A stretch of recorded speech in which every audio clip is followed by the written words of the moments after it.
वालेकुम अस्सलाम वरहमतुल्लाहि वबरकातुहू। एक मिनट दीजिएगा, बस मुझे जरा अपना माइक्रोफोन सेट कर लूं। जी जी। कैसी हैं आप? अल्हम्दुलिल्लाह, अल्लाह का बहुत करम है। आप कैसी हैं? अल्हम्दुलिल्लाह। अल्हम्दुलिल्लाह। कल का आपका सेशन बहुत प्रोडक्टिव रहा और बहुत ज़्यादा उसको अप्रिशिएट किया गया। उम्मीद है कि आज भी हमें आपसे बहुत कुछ सीखने को मिलेगा। इंशाल्लाह इंशाल्लाह, मेरी अल्लाह ताला तौफीक अता फरमाए। इंशाल्लाह मजीद हमें सीखने की आमीन। और कबूल फरमाए। आपकी ख्वाहिश है, हमारी ख्वाहिश है। आमीन आमीन। आई थिंक मेरी आवाज़ बिल्कुल क्लियर आ रही है, तो मैं स्टार्ट करूं? जी जी प्लीज़। ओके। अऊज़ु बिल्लाहि मिनश शैतानिर रजीम, बिस्मिल्लाहिर रहमानिर रहीम। रब्बि इश्रह ली सदरी व यस्सिर ली अमरी वहलुल उक़दतम मिन लिसानी यफ़क़हू क़ौली। अस्सलामु अलैकुम वरहमतुल्लाहि वबरकातुहू। उम्मीद है कि आप सब बहनें बहुत खैरियत से होंगी इंशाअल्लाह ताला। और कल का जो हमारा सेशन रहा इंशाअल्लाह ताला वो बहुत फ्रूटफुल रहा होगा आपके लिए, हम उम्मीद करते हैं। आज उसी सेशन से जुड़ी हुई एक और कड़ी हम आपके सामने पेश करेंगे, और जिसका टॉपिक है विंस योर लव्ड वंस। यानी अपने मोहब्बत करने वालों का, अपनों का, जिनसे हम मोहब्बत करते हैं उनका, उनको जीतना, उनका दिल जीतना। तो इस मौजू को शुरू करने से पहले एक बात मैं कहना चाहूंगी कि वो सब बहनें अपने जहन में इस चीज को सोच लें कि अगर कोई भी इस तरह का सेशन जो खास तौर पे रिलेशनशिप बिल्डिंग पर हो, या सेल्फ एनालिसिस पर हो, या सेल्फ असेसमेंट पर हो, या ऐसा कोई सेशन जो आपको सेल्फ रिफ्लेक्शन में मुब्तला कर दे, उसमें अगर कोई भी शख्स ये सोचकर बैठेगा कि ये सारी बातें तो किसी और के लिए हैं, मतलब फलां शख्स है मेरे घर में जो जिसको ये सारी बातें सुननी चाहिए, और ये उसी के लिए सारी बातें बताई जा रही हैं, तो अगर कोई ये सोचकर बैठेगा तो इस सेशन से वो मुनाफा और वो इल्म नाफिया हासिल नहीं कर पाएगा जो कि उसकी ज़ात को मिलना चाहिए। तो जब भी हम इस तरह का कोई सेशन ज्वाइन करेंगे तो हम ये सोचेंगे कि ये सिर्फ और सिर्फ मेरे लिए डिज़ाइन किया गया है, मेरे कैरेक्टर को बेहतरीन बनाने के लिए, मेरी तरबियत करने के लिए, मेरा तज़किया करने के लिए। एक बात मैं आपसे कहूं, बल्कि मैं इसको मुआवजा समझती हूँ, ये मेरे नज़दीक एक मुआवजा है रब्बे रब्बे ताला का। हम सबके अंदर रब्बे ताला ने ये बड़ी खूबसूरती ये सादिक चीज़ रखी है कि जितना ज़्यादा हम अपने ऊपर काम करते जाएंगे ना जनाब, उतना ज़्यादा हमारे इर्द गिर्द का माहौल तब्दील होता जाएगा। यानी अगर मैं यूं कहूं कि अपने ऊपर काम करने का जो प्रोडक्ट है वो ये है कि मेरे इर्द गिर्द का माहौल तब्दील हो जाएगा। यानी मैं अपने ऊपर काम कर रही हूँ, लेकिन मेरे शौहर मुझसे खुश होना शुरू हो जाए। मैं अपने ऊपर काम कर रही हूँ, मेरे बच्चे मुझसे करीब होना शुरू हो जाए। मैं अपनी तज़किए पर और अपनी तरबियत पर काम कर रही हूँ, मेरे वालिदैन से रिश्ता बेहतर हो जाए। मेरे पड़ोसन पड़ोसन के साथ मेरा रिश्ता बेहतर हो जाए, इर्द गिर्द के लोगों के साथ मेरा रिश्ता बेहतर हो जाए। यानी अपने ऊपर काम करने के नतीजे में मुझे जो फवायद हासिल हो रहे हैं वो इनक्रेडिबल हैं, आउटस्टैंडिंग है। कि मेरे इर्द गिर्द के लोग भी मुझसे मोहब्बत करने में पहल कर रहे हैं, और वो समझ रहे हैं कि हाँ इसके अंदर तब्दीलियां आ रही हैं। और किसी से ये कहना नहीं पड़ रहा कि हमारी खातिर बदल जाओ, बल्कि जब सामने वाला ही देखता है कि अच्छा इसमें ही तब्दीली आ रही है, तो वो भी कहीं ना कहीं अपने आप को बदलने की कोशिश करता है। तो इस सेशन के अंदर जब हम इस नियत से बैठेंगे कि हम अपना तज़किया करने के लिए आए हैं, हम अपनी तरबियत करने आए हैं, हम कुछ ऐसे मोती समेटने के लिए आए हैं जो सिर्फ और सिर्फ हमारी ज़ात के लिए बहुत ज़रूरी हैं, बजाय इसके कि हमारे जहन में ये जंग चले कि अच्छा ये वाली बात तो मेरी नन को सुननी चाहिए, ये वाली बात तो मेरे शौहर को सुननी चाहिए, ये वाली बात मेरी अम्मी जान को सुननी चाहिए, ये वाली बातें तो मेरे भाई बहनों के लिए हैं। बिल्कुल उनके लिए भी हो सकती हैं, लेकिन सबसे पहले जो अपना मुहासबा है हमने वो करना है। तो कोई भी ऐसा सेशन जब भी आप कहीं पर भी लें, तो जब नियत, क्योंकि हमारी नियत बड़ी इंपॉर्टेंट होती है कि हम क्या लेना चाह रहे हैं। तो हर किस्म के जो है उस वक्त हर किस्म के अपने दिमाग में से हर किस्म की जो इस तरह की थॉट है उसको निकाल कर, और इस नियत से बैठना है कि ये सिर्फ और सिर्फ मेरे लिए डिजाइन किया गया है, और ये वो लम्हात हैं कि मेरा रब जो है वो मुझसे मुझे कुछ पहुंचाना चाह रहा है, जो ये जो स्पीकर है कहने वाला है, बोलने वाला है, या बोलने वाली है, कहने वाली है, इसकी जबान से जो अल्फाज अदा हो रहे हैं ये रब मेरे लिए अदा करवा रहा है। तो ये मेरे रिफ्लेक्शन की बात है। तो जब हम इस नियत से बैठते हैं ना, तो हम बहुत कुछ समेट समेट कर उठते हैं। तो इसी सेशन को आगे बढ़ाते हैं, और सबसे पहला जो हम काम करेंगे ना, वो ये करना है कि सेल्फ नोइंग का सफर हमने करना है। अब द क्वेश्चन इज कि why self knowing is important, अपने आप को जानना इतना क्यों जरूरी है। तो यहाँ पर अभी आप सबसे पहले दो चीजें समझ लीजिए कि देखिए, एक होती है हमारी इनर सेल्फ, एक होता है हमारा आउटर सेल्फ, ठीक है। इनर सेल्फ क्या होती है? मेरे खास कुछ इंटरेस्ट हैं, मेरे कुछ रुझानात हैं, मेरे नफ्स के कुछ मिलानात हैं, कुछ चीजें ऐसी हैं जो मुझे करना पसंद है। मुझे कुछ खास लोगों में बैठना पसंद है, मुझे ग्रीनरी बहुत ज्यादा पसंद है, मुझे शहरों में कोई ऐसा शहर होगा जो बहुत पसंद होगा, मुल्कों में कोई ऐसा मुल्क होगा, कोई ऐसी जगह होगी जहां मुझे खास तौर पे जाना पसंद होगा। मुझे किसी ने नहीं आज तक कहा कि तुम फलाने मुल्क में जाओ, लेकिन बस मुझे पसंद है, मैं देखती हूँ तो मेरा दिल चाहता है कि मैं वहां जाऊं। या अगर मैं वहां एक मर्तबा गई हूँ तो मुझे लगता है कि सबसे ज्यादा सुकून की जगह यही है। तो यानी मेरी कुछ खास आदतें, मेरे कुछ खास रवैये, मेरे कुछ खास इंटरेस्ट, मेरा अपना जाती टैलेंट, ये तमाम चीजें मेरे अंदर से आती हैं। अच्छा, आउटर जो सेल्फ होता है उसको, वो एक बड़ी पर्सपेक्टिव है। आउटर सेल्फ में हमारे वो आदात और हमारे वो रवैये आते हैं जो हम दूसरों से अडॉप्ट करते हैं। जाहिर है, हम सबसे पहले अपने वालिदैन से लेते हैं, फिर अपने बहन भाइयों से, दादा दादी, चचा पुप्पो खाला, ये सारे जितने रिश्ते हैं हमारे।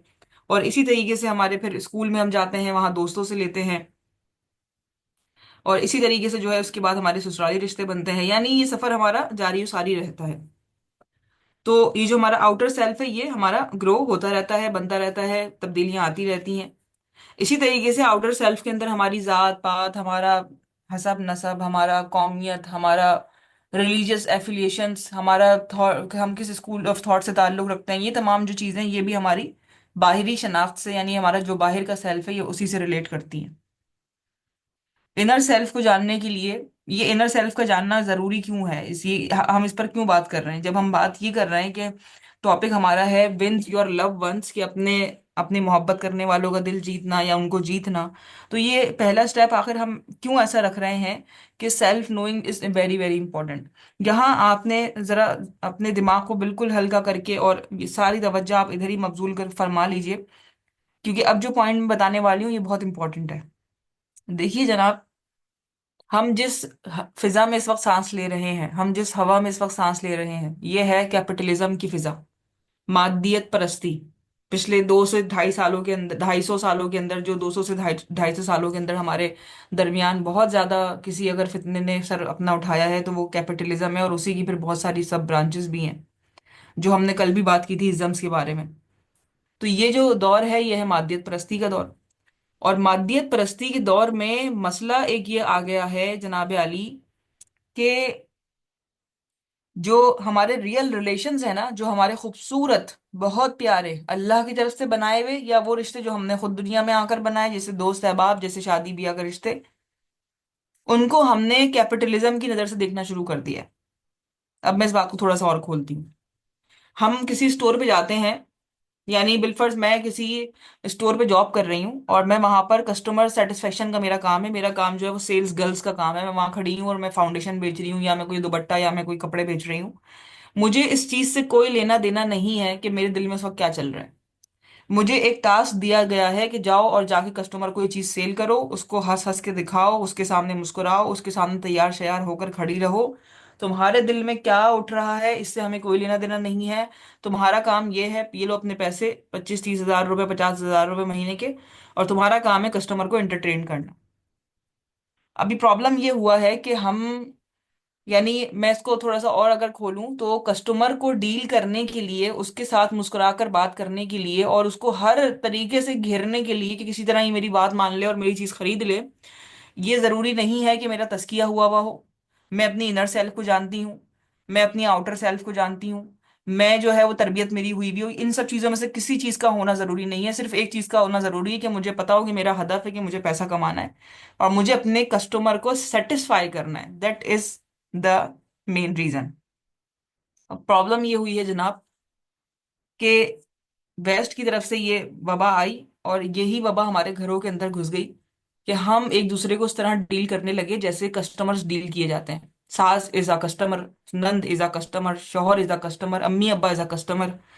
कस्टमर सेटिस्फेक्शन के लिए पीपल प्लीजिंग करना पड़े तो कर लो, कस्टमर सेटिस्फेक्शन के लिए गुस्सा होना पड़े तो हो जाओ गुस्सा, कस्टमर सेटिस्फेक्शन के लिए जो करना पड़े कर लो।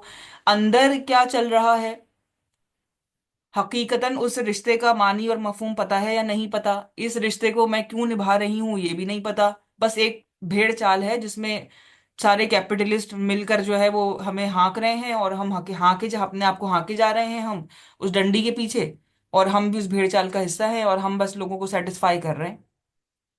हमें बस बताया जा रहा है कि भाई ये सास है, ये तुम्हारे शौहर की माँ है, या ये तुम्हारा शौहर है, तो बस इसकी पीपल प्लीजिंग करोगी, इसकी जो है खुशामदी खुशामद और चापलूसी करोगी, तो तुम जो है वो दिलो बिराज करोगी। हमें इस चीज से कोई लेना देना नहीं है कि हकीकतन हमारे दिल में शौहर की मोहब्बत है या नहीं, या हमारे दिल में इज्जत है सास की या नहीं, या हम जवान हो रहे हैं और हमें अपनी माँ अच्छी लग रही है नहीं लग रही, हमें अपने बाप से वो अफेक्शन फील हो रही है नहीं हो रही। बस ये है कि बस एक कस्टमर सेटिस्फेक्शन वाले रिश्ते की तरह हम ये रिश्ता निभाए जा रहे हैं, क्योंकि कैपिटलिज्म ने ये हमारे अंदर एक गुर, इसको एक गुर समझ लीजिए आप, कैपिटलिज्म का एक हुनर समझ लीजिए, कि ये हमारे अंदर उसने एक हुनर ऐसा पैदा कर दिया है कि बस लोगों को सेटिस्फाई करने के लिए अपनी तरबियत की और अपने तज़किये की जरूरत नहीं है। जहां मफाद हो वैसे बन जाओ, जितना मुस्कुराना पड़े मफाद हासिल करने के लिए मुस्कुरा लो, और जितना इखलाक दिखाना है मफाद हासिल करने के लिए इखलाक दिखा लो। अंदर बेशक चाहे तुम उसको बुरा भला कहो, शौहर के बारे में गीबत करो, सास के बारे में गीबत करो, वालदैन की गीबत करो, बहन भाइयों से मुतनफिर रहो, बहनों से जो है वो चुगली करो उनकी, लेकिन बस उनको यानी सेटिस्फाई हैं वो तुमसे, तुम उनसे मफाद ले रहे हो, बस ये काफी है, इसके लिए तज़किये की जरूरत नहीं है। तो इस साइकोलॉजी से, ये जो कैपिटलिस्ट साइकोलॉजी है ना, इससे निकलने के लिए हमें जनाब अपने आप को जानना बहुत जरूरी है कि आया अगर मैं हकीकतन जो मैं ये इतनी मोहब्बत दिखा रही हूँ शौहर के साथ या माँ के साथ या सास के साथ, ये वाकई में मेरे अंदर से आ रही है, हकीकतन मैं अल्लाह की रजा के लिए कर रही हूँ, या ये महज और महज जो है वो सिर्फ और सिर्फ एक ढोंग है, एक वहम है, और ये अपने मफादात की एक एक जंग है। या फिर मेरे अंदर जो है वो एक जवार भाटा उठ रहा है, मेरे अंदर एक वॉल्केनो सा फट रहा है, मेरे अंदर एक जो है कोई चीज ऐसी है जो करवटें ले रही है, जिसको पसंद नहीं है इतना ज्यादा खिदमत करना, इतना ज्यादा मोहब्बत करना किसी से, मैं बस एक भेड़ चाल के तौर पर इसको इख्तियार किए हुए हूँ। तो ये चीज जानने के लिए हमें सेल्फ नोइंग में जाना बहुत जरूरी है।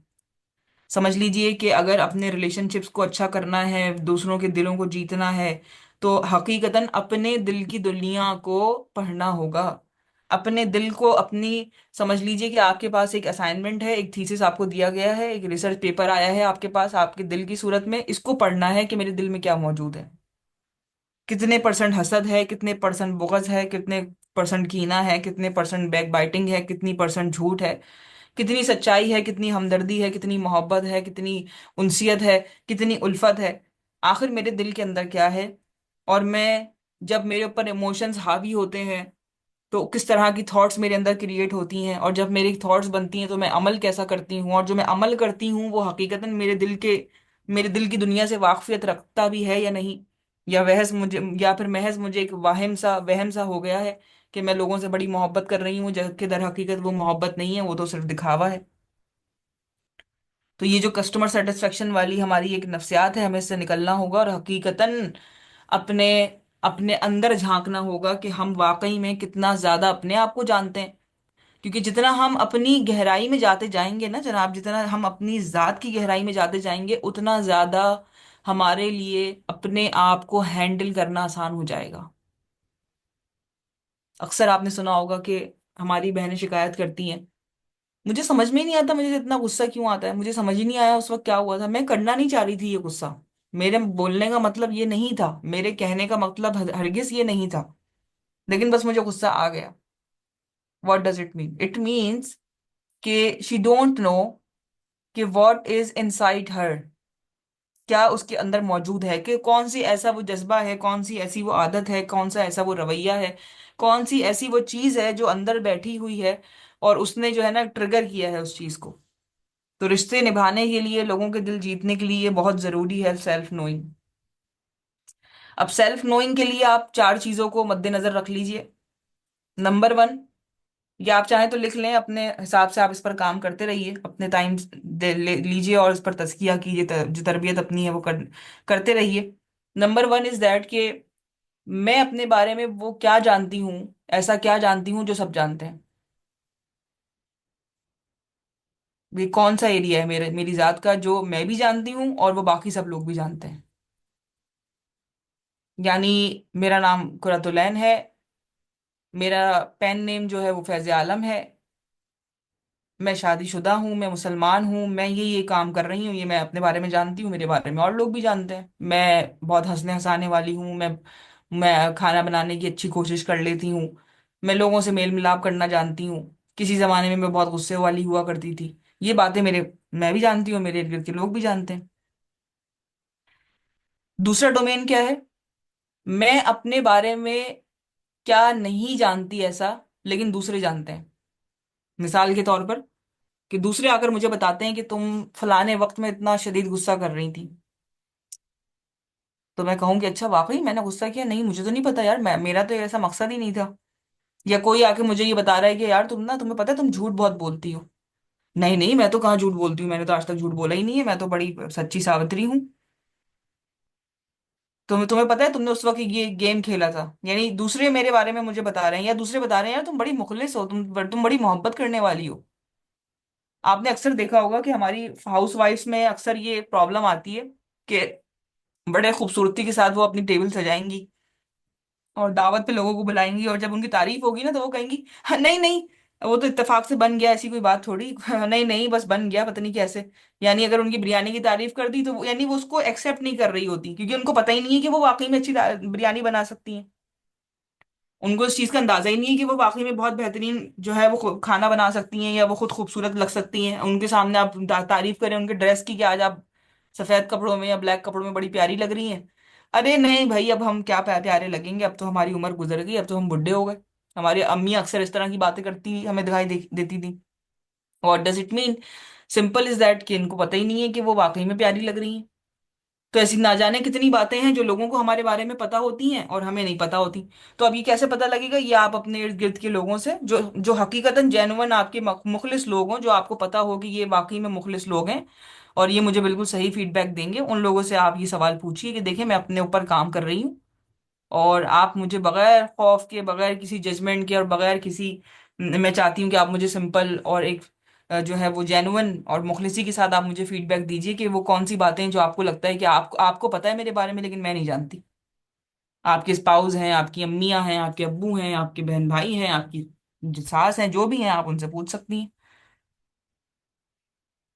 फिर एक डोमेन ये आता है अपने बारे में जानने के लिए कि ऐसा क्या है जो सिर्फ और सिर्फ मैं जानती हूँ लेकिन कोई और नहीं जानता मेरे बारे में। यानी और ये रियल चेहरा होता है इंसान का कि जो सिर्फ मुझे पता है और दुनिया में किसी को नहीं पता, यहाँ तक कि वो चीजें मैं अपने माँ बाप से भी छुपा लूं। और ये बड़ा खतरनाक वाला चेहरा होता है। ये इस पर काम करने की बहुत ज्यादा जरूरत है, बहुत ज्यादा। और ये खतरनाक चेहरा है, जब आप इस पे काम करेंगे ना तो खुद ब खुद एक अनकंफर्टेबलनेस फील होगी, एक कंफर्टेबल समझ लें कि जो आपका एक जोन है उससे आपको निकलना पड़ेगा।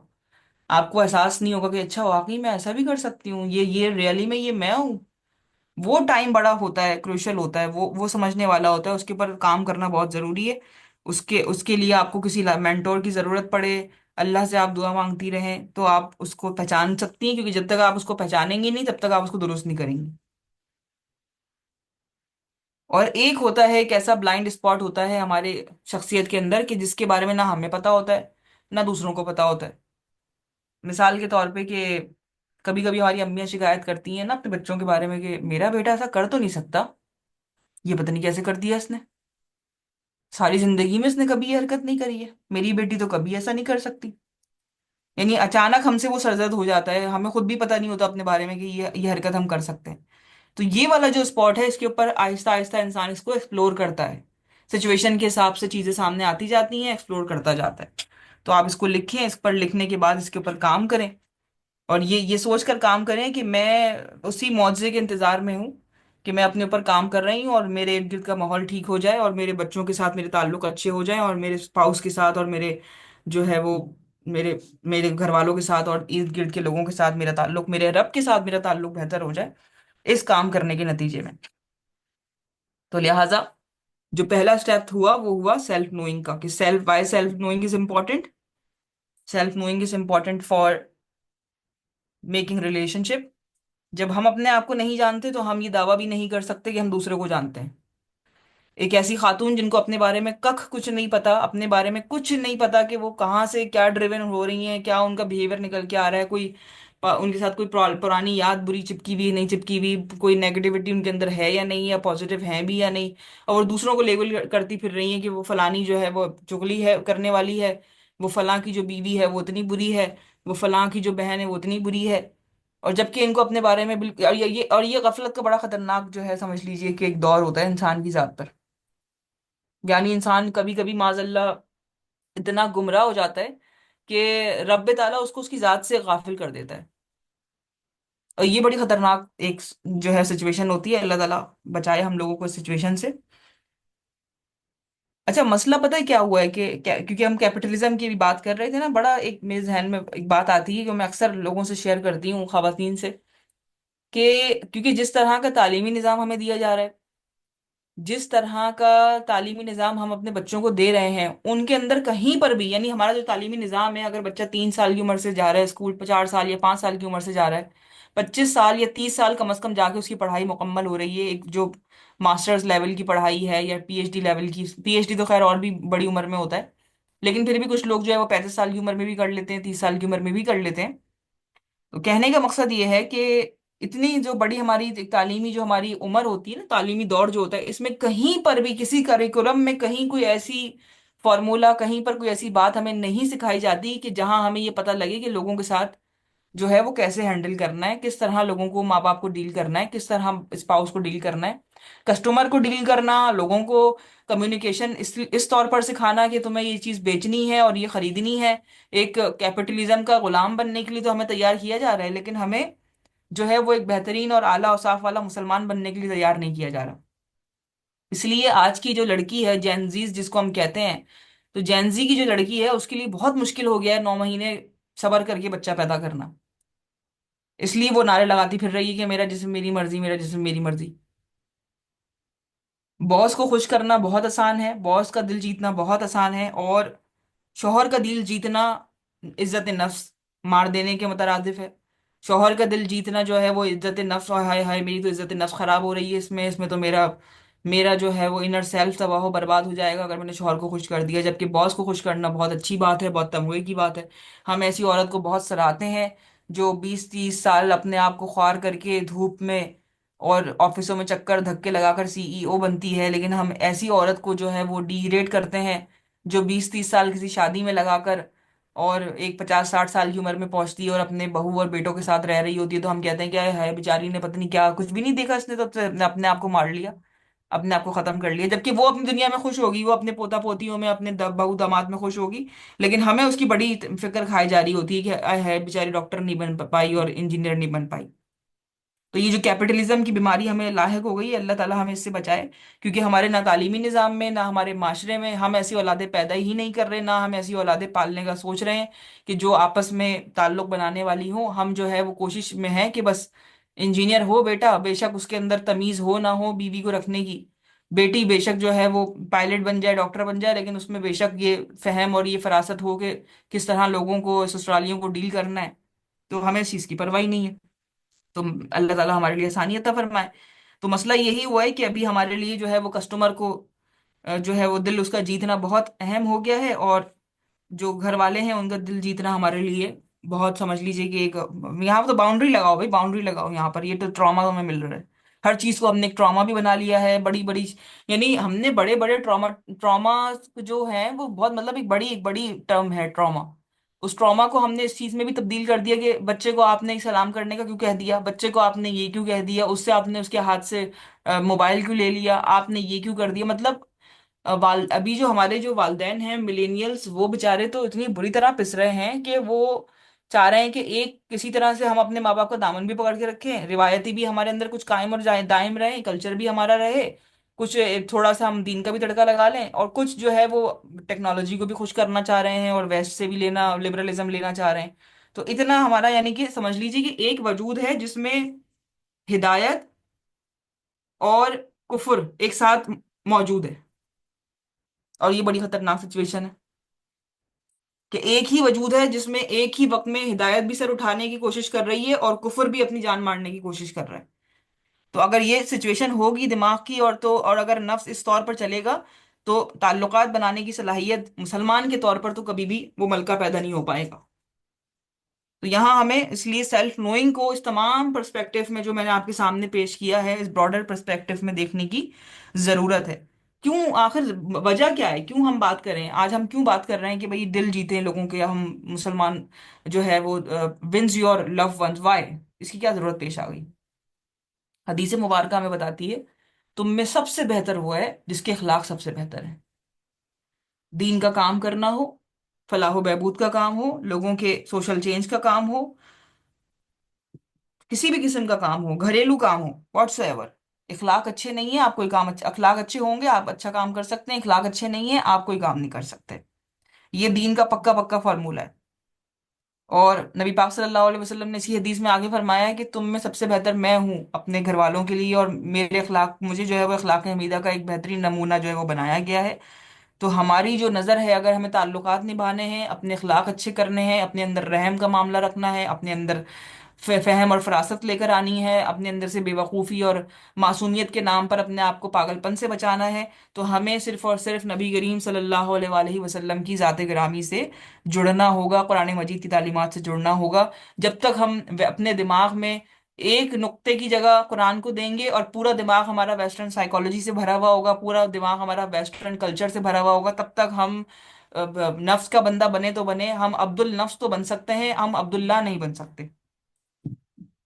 हम शैतान का मतवाला तो बन सकते हैं, हम रसूलुल्लाह का चाहने वाला नहीं बन सकते। तो ये चीज हमें जो है वो बहुत ज्यादा सोचनी होगी और समझनी होगी। तो दीन कहता है कि भाई अखलाक जो है वो अपने बेहतर कर लो, बेहतरीन अखलाक वाले बनो। और बेहतरीन अखलाक वाला मतलब हमारे खानदान में कोई खातून ऐसी होती है ना जो सबके सबको पसंद होती है, वो सब आते हैं अपने पापा इनसे ना अपना मसला डिस्कस करने जा रहे हैं। किसी के घर में कोई फौतगी हो जाए, जैसे वो आएंगी सब उनसे चिपट जाएंगे कि अब इनसे चिपट के रोने में मजा आएगा, मतलब अस्तगफिरुल्लाह, वो वाला मजा नहीं, मतलब अपना दिल हल्का हो जाएगा। कोई खुशी का मौका है तो जैसे वो आती हैं खानदान में कदम रखेंगी, सब एकदम बिल्कुल खुश खुश हो गए, फलानी बाजी आ गई, फलानी फुप्पी आ गई, फलानी खाला आ गई, खाला आ गई, एक शोर सा बर्पा हो जाता है। इसका मतलब उनके उनकी पर्सनैलिटी में चार्म है, वो करिश्मा है उनकी पर्सनैलिटी में जो उन्होंने कायम किया है, जो अखलाक उन्होंने बनाए हैं। इसी तरह कुछ मर्द भी ऐसे होते हैं, फलाने चच्चा आएंगे तो मजा आएगा, वो नहीं आएंगे तो मजा नहीं आएगा, फलाने चच्चा आएंगे तो उनके कंधे पे सर रख के रोएंगे, वो नहीं होंगे तो बिल्कुल ऐसा लगेगा कि खाली खाली है समा। तो बेहतरीन इखलाक वाले जो होते हैं वो हर काम बहुत बेहतरीन अंदाज में कर पाते हैं। तो अगर आप बड़ा बड़े पर्सपेक्टिव पे सोच रहे हैं, अपने आप को एक उम्मत का पार्ट बनाकर सोच रहे हैं, तो फिर आपको अपने इखलाक बेहतरीन करने होंगे। और अगर ये साइकोलॉजी है कि आई लव माई सेल्फ, आई आई मतलब आई लव माई सेल्फ में कोई मसला नहीं है कि अल्लाह ना करे कोई नाजायज काम नहीं है, आई लव माई सेल्फ, अपने आप से तो मोहब्बत करनी ही है, अपनी सेहत का ख्याल रखना, अपनी रूहानी और जिस्मानी सेहत का ख्याल रखना ही है। लेकिन अब आई लव माई सेल्फ का मतलब ये हो गया कि I just love myself, I only love my self. अगर ये प्रॉब्लम आ गई है कि आई ओनली, बस मैं अपने आप को ही प्यार करूं, I love myself, I am my favourite, no one here जो है वो मेरे मद्दे मुकाबिल कोई मेरे जैसा नहीं है, जितनी अच्छी जितनी प्यारी मैं हूँ मुझ जैसा कोई और नहीं है, ये मेरा स्पेस है, ये मेरा बेड है, मैंने अपना ड्राइंग रूम इतना खूबसूरत सजा लिया कि अब मेरा दिल नहीं चाहता कि मैं उसके ऊपर बैठूं सोफे पे, क्योंकि उसका सिलवट आ जाएगी, उसका कुशन खराब हो जाएगा। इतना हसीन ड्राइंग रूम सजा लिया कि अब दिल नहीं चाहता कि इस ड्राइंग रूम में कोई आए, कोई मेहमान आता है तो मुझे एंजाइटी डिप्रेशन होने लगता है कि बेटा यहाँ पे ये तुमने क्यों हटा दिया, ये फुलवाड़ा यहाँ रखा था ये क्यों हटा दिया, ये गुलदस्ता तुमने यहाँ से क्यों हटा दिया। तो मेहमानों के जब बच्चे आते हैं तो मेरा डिप्रेशन जो है वो सातवें आसमान पे पहुंच जाता है। मुझे ताल्लुकात बनाने से ज्यादा अपने गुलदान और गुलदस्तों की और फूल फुलवाड़ों की फिक्र है। इतना तज़य्यन और इतना आराइश मैंने अपने घर के अंदर कर ली कि अब मुझे इंसानों का आना खल रहा है। इतना महंगा मैंने मार्बल लगवा लिया अपने सिंक में कि अगर मेरी दादी पान खाने वाली हैं तो उनका थूकना मुझे बहुत जहर लग रहा है, मेरा दिल चाह रहा है कि मैं इनके मुंह से पान छीन लूं। तो अगर ये साइकोलॉजी बन गई है तो फिर ये मुसलमान की नफ्सियात नहीं है। मुसलमान इस नफ्सियात से हैंडल नहीं करता ताल्लुकात। तो विंस योर लव वंस को जीतने के लिए, अब विंस योर लव्ड वंस को समझने के लिए और अपनों को जीतने के लिए, उनके दिलों को जीतने के लिए अखलाक बेहतर करने होंगे, और एक एक कदम पर जिंदगी में, एक एक लम्हे के अंदर अपना एहतिसाब करना होगा। सेल्फ क्रिटिसिज्म वो वाला नहीं है जो मगरिब हमें बता रहा है कि बिल्कुल सेल्फ क्रिटिसिज्म में मत जाओ। एक एक होती है जायज अपना तनकीदी जायजा, एक जायज तनकीदी जायजा, यानी मैं अपने तौर पर अपने आप को देखूं कि जब लोग मेरे घर में आते हैं तो कहीं मेरा सांस घुटना तो नहीं शुरू हो जाता। मैं इस चक्कर में तो नहीं होती कि बस ये 8 बजे और यहाँ से निकलें जाएं यहाँ से ताकि मैं 9 बजे जाके अपना सो जाऊं। या मेरे अंदर ये चाहत बाकी रहती है कि कोई बात नहीं, अगर 9 भी बज गए तो कितने दिनों के बाद आए, चलो 10 भी बज गए तो कोई बात नहीं, एक दिन की तो बात है, क्या हुआ, मेरे मेरे बहन भाई हैं, मेरे दोस्त अहबाब हैं, मेरे मेरे मोहब्बत करने वाले हैं। तो बेहतरीन जो नमूना बनना है अखलाक का, तो वो आसान काम नहीं है।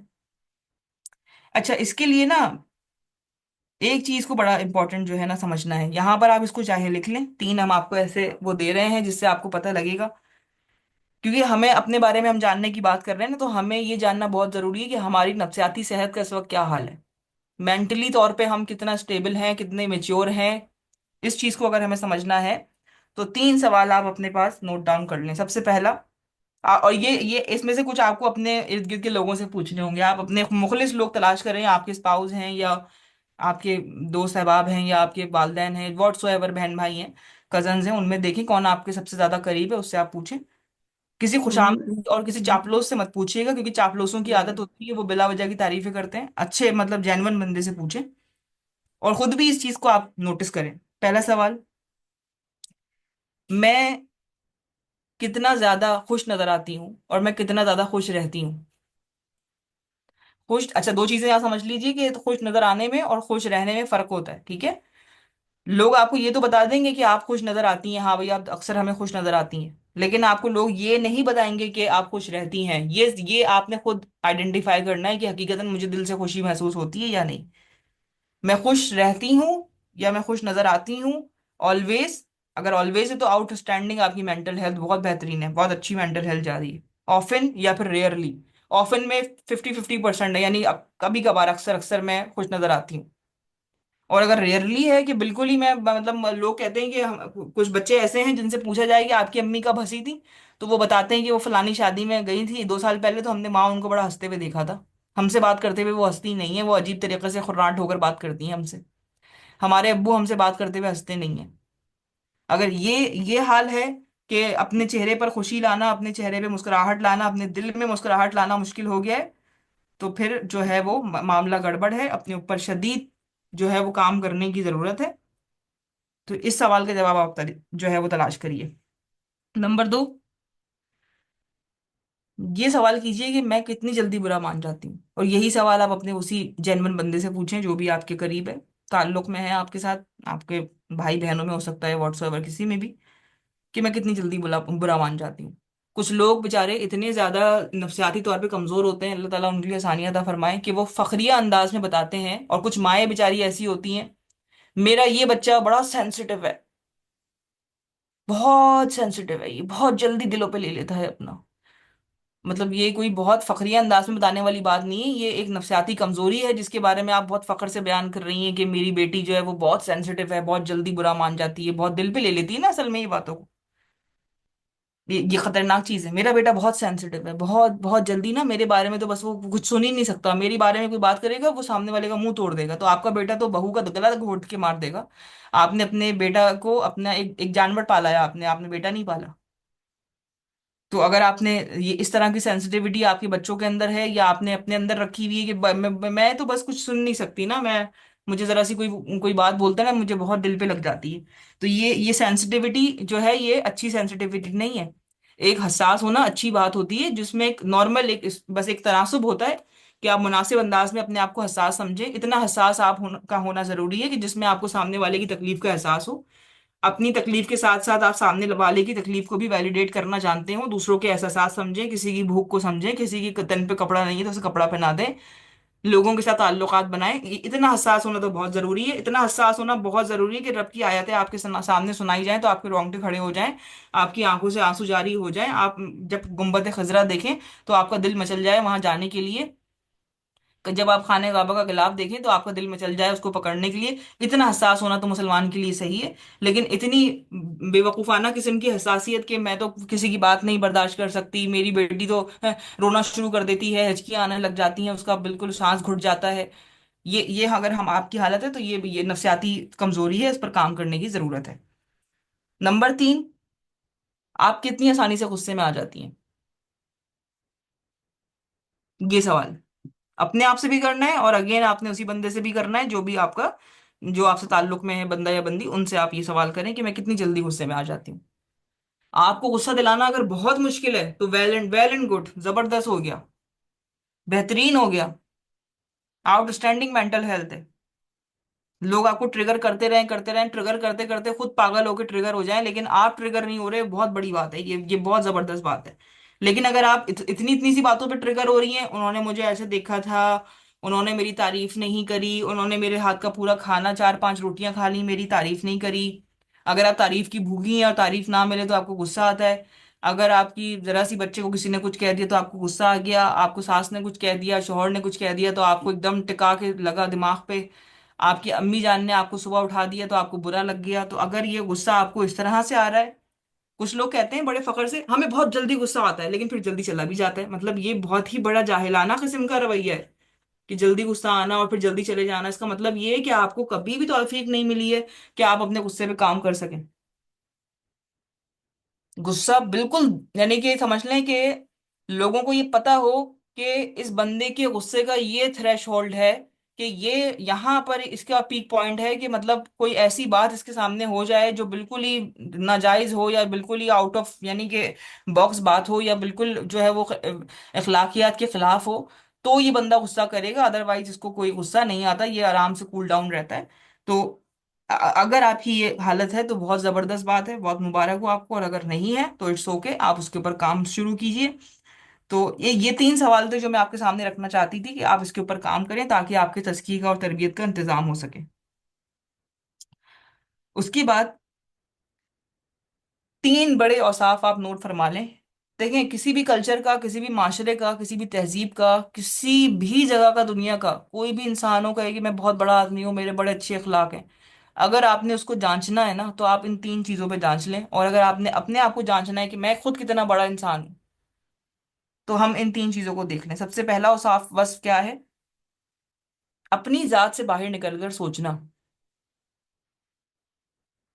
नबी करीम सल्लल्लाहु अलैहि वसल्लम खातिमुन नबीयीन है, खत्म नबूवत का ताज आपके सर मुबारक पर है, महर नबूवत आपके जो है वो पुश्त मुबारक पर है, पैदाइशी नबी है। मतलब कितने औसाफ हैं उनके कि हम बयान करते करते थक जाएं, हमारी जिंदगियां खत्म हो जाएं, हमारे पैनों में इंक खत्म हो जाए, समंदर की स्याह, समंदर को बतौर स्याही इस्तेमाल करें तो समंदर का पानी खत्म हो जाए, पत्तों को बतौर कागज इस्तेमाल करें तो पूरे दुनिया के दरख्त के पत्ते खत्म हो जाए, लेकिन आपकी जो है वो नात के जो वस्फ हैं वो खत्म ही ना हो सके। मतलब ऐसे अल्लाह पाक ने आपको बनाया है, इतना कंप्लीट, इतना तकमील आपके ऊपर की है अल्लाह रब्बुल आलमीन ने, आपको रहमतुल आलमीन बनाया है। लेकिन आपने जब भी सोचा है, आप देखिए उनकी पूरी सीरत को पढ़ के देख लें, अपनी जात से बढ़कर सोचा है, अपनी जात से निकल कर सोचा है। अगर सिर्फ अपनी जात का सोचते तो वो कभी इतना बड़ा काम ना कर पाते, लेकिन रब्बे ताला ने उनको बनाया ऐसा कि उन्होंने इतने बड़े मनसब पे, और अपने मनसब से आउट ऑफ द बॉक्स सोचना। टूटे हुई बोरी पे बैठ गए, टूटी हुई चटाई पे बैठ रहे हैं, दरख्त की छालों वाले घर में रह रहे हैं, कच्चे घर में रह रहे हैं, लोगों के लिए कुछ करने के लिए इतना ज्यादा अपने आप को डेडिकेशन दे रहे हैं कि जब आपने नबूवत का ऐलान नहीं किया था, जब आपके ऊपर जाहिर नहीं हुई थी आपकी नबूवत, जब आप मक्का में थे, बिल्कुल यंग थे, तब आप जो है वो सालिस के तौर पे अपना किरदार अदा कर रहे थे। जब हजर असवद का मामला आया और दीगर जो है वो मामलात थे, तो कुरैश आपके पास आते थे और बनु हाशिम आपके पास आते थे अपने मसले सॉल्व करवाने के लिए। और इतनी ज्यादा अपनी जात से बाहर निकल के सोचना कि बीबी खदीजा ने आपको भेजा अपना माल लेकर, तो आपने इतनी ईमानदारी के साथ में कि भाई एक बेवा खातून की जो मैं, मतलब मैं ईमानदार, मतलब मैं मेरा जो है वो ईमान का मामला है, तो मैं इतना ज्यादा ईमानदारी के साथ आपने जो है वो कारोबार किया कि वो आपको पसंद आया और आपने फिर उनसे शादी के लिए पैगाम भिजवाया। अपनी जात से बाहर निकल के सोचना।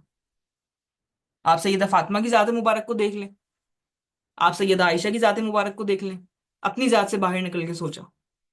आप सहाबियात को देख लें, आप सहाबा को देख लें, हजरत अबू बकर सिद्दीक को देख लें, हजरत उमर फारूक को देख लें, ये बड़े जलीलुल कदर नाम है जो मैं आपके सामने अर्ज कर रही हूँ। तो अपनी जात से बाहर निकलकर सोचना, बड़े लोगों का औसाफ ये है। वस्फ, सबसे पहला वस्फ। दूसरा वस्फ क्या है? Tolerance of pain. दर्द बर्दाश्त करने की सलाहियत होती है उनके अंदर। कौन सा दर्द? हर किस्म का दर्द।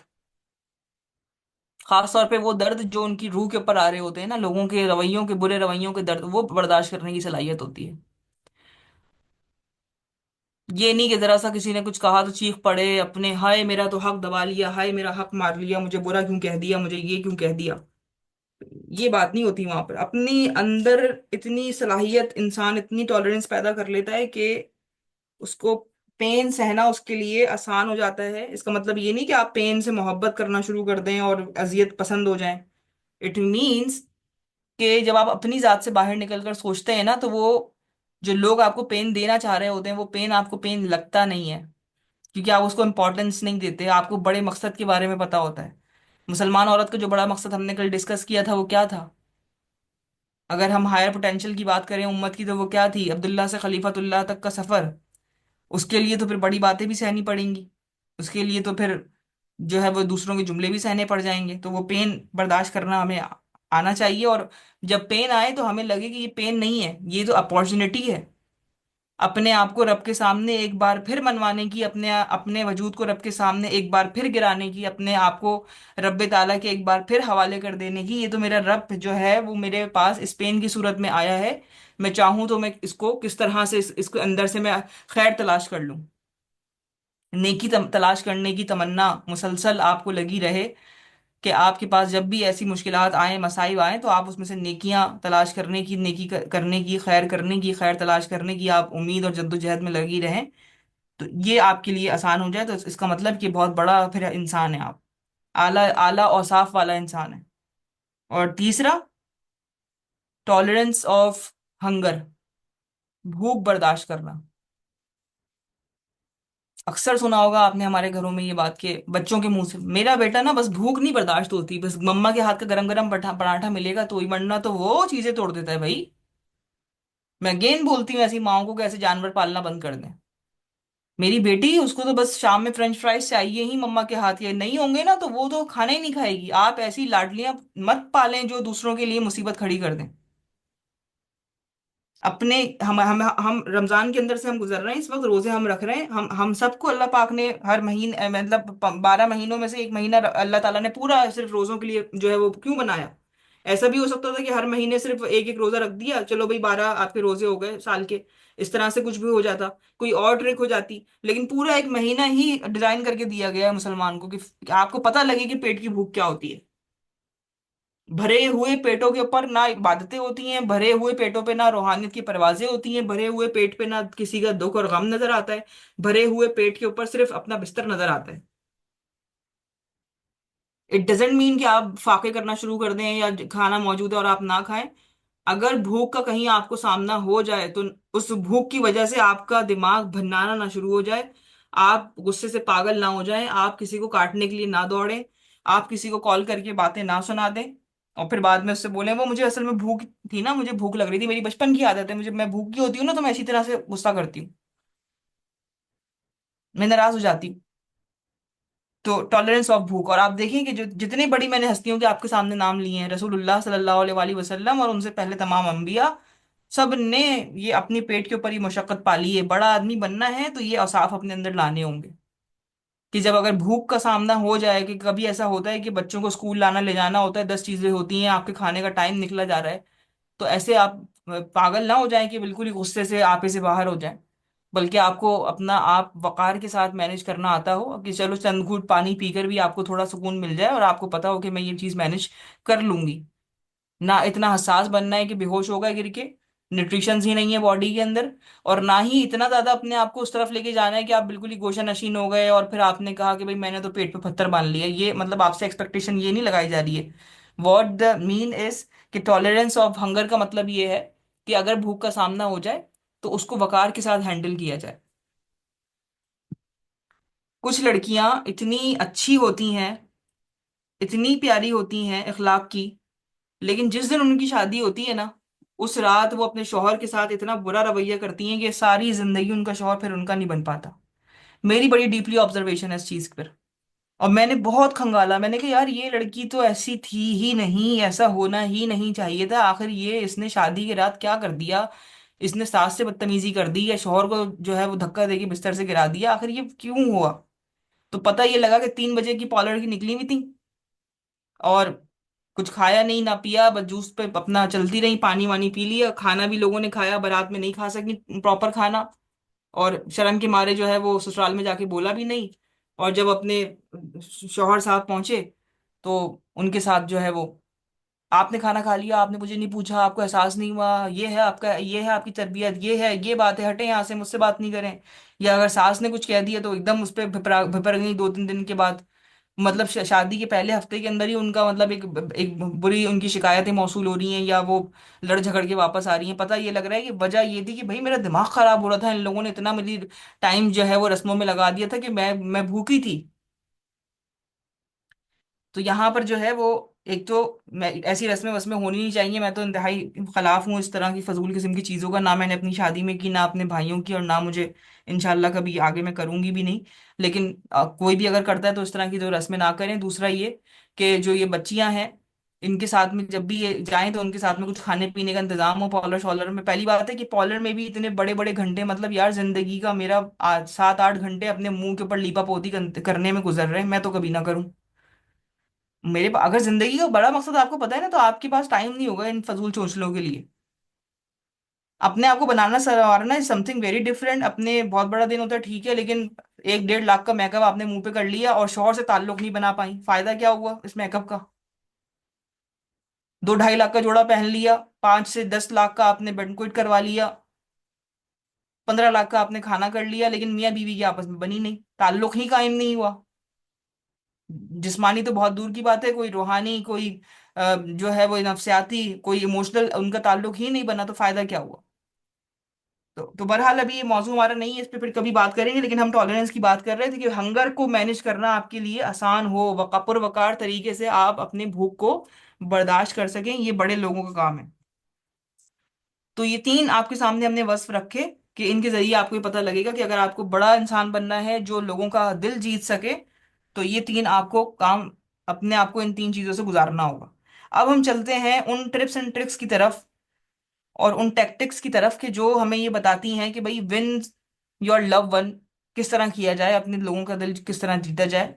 छोटी छोटी सी ट्रिक्स हैं, हम आपके सामने शेयर करते हैं। Number 1, never ever, never ever try to control any one.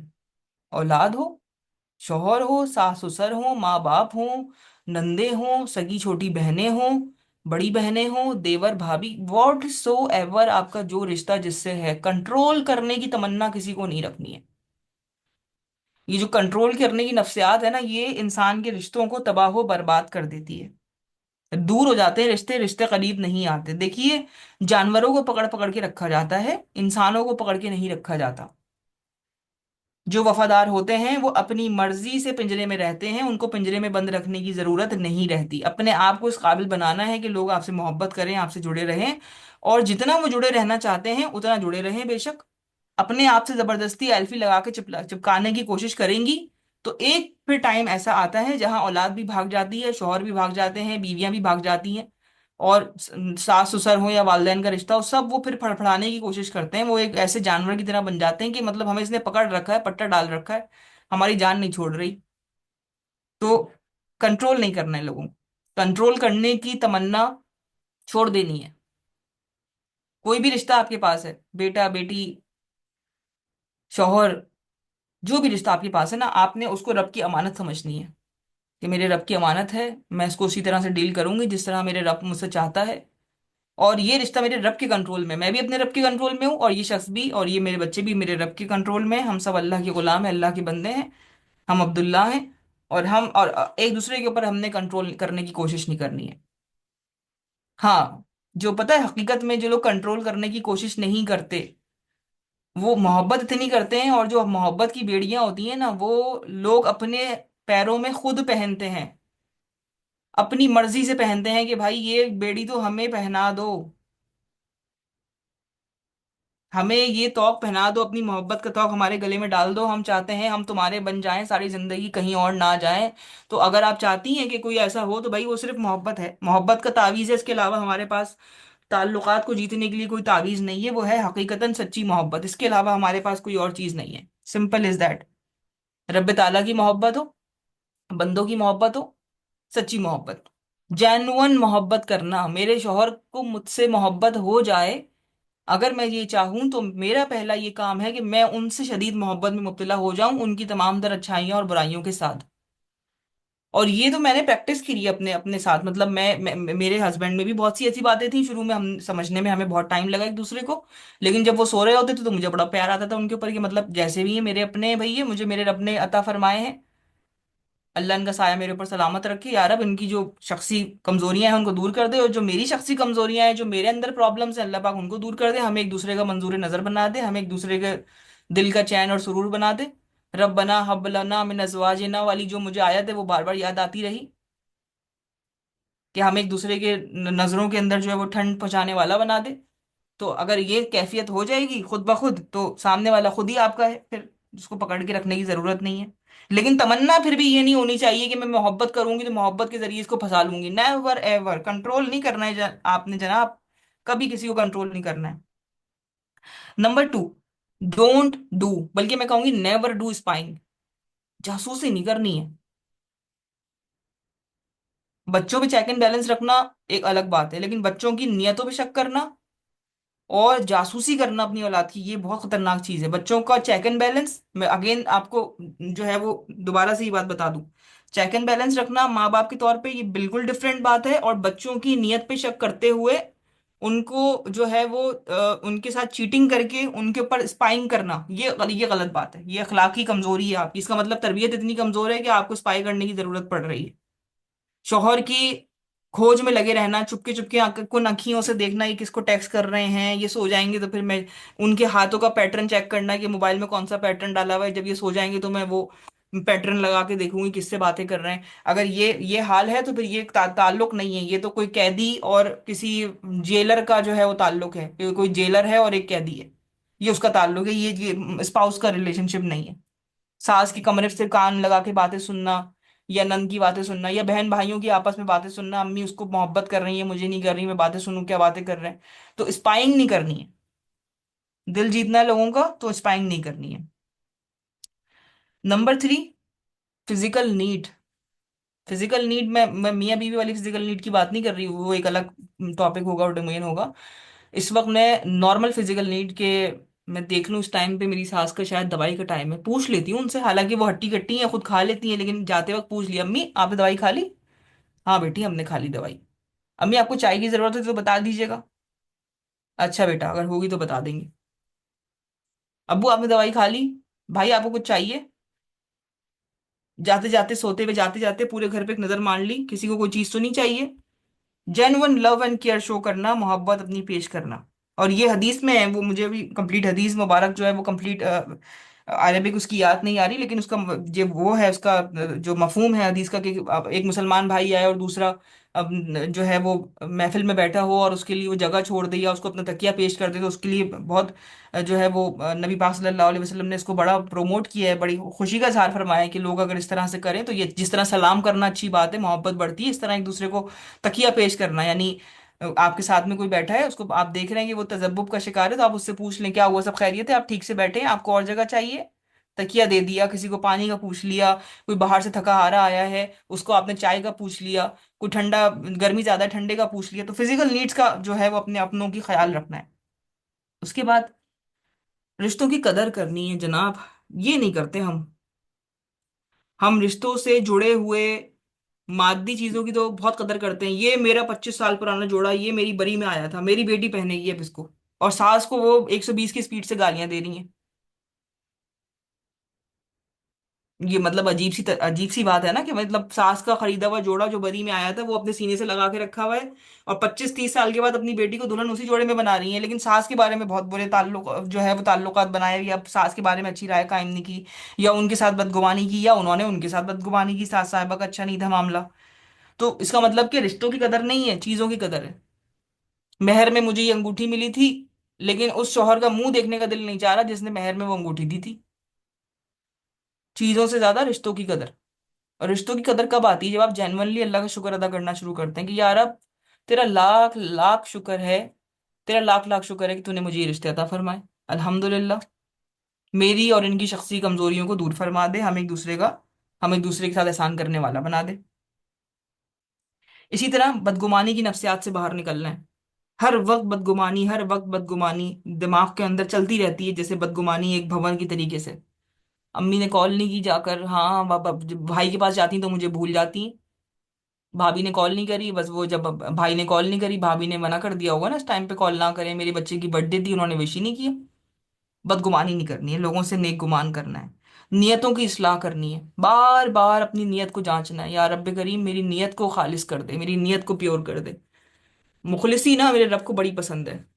Genuineness, transparency बहुत पसंद है। नियतों को साफ कर लें।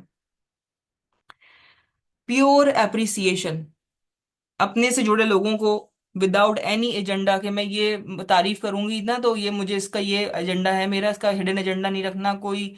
जो है वो पीछे कोई छुपा हुआ मवाद मफाद उसमें नहीं होना चाहिए। प्योर एप्रिसिएशन, चाहे वो शोहर हो या कुछ भी हो, आपका कोई भी रिश्ता हो, आप प्योर एप्रिसिएशन, आज आपने मेरे लिए ये काम किया, थैंक यू सो मच।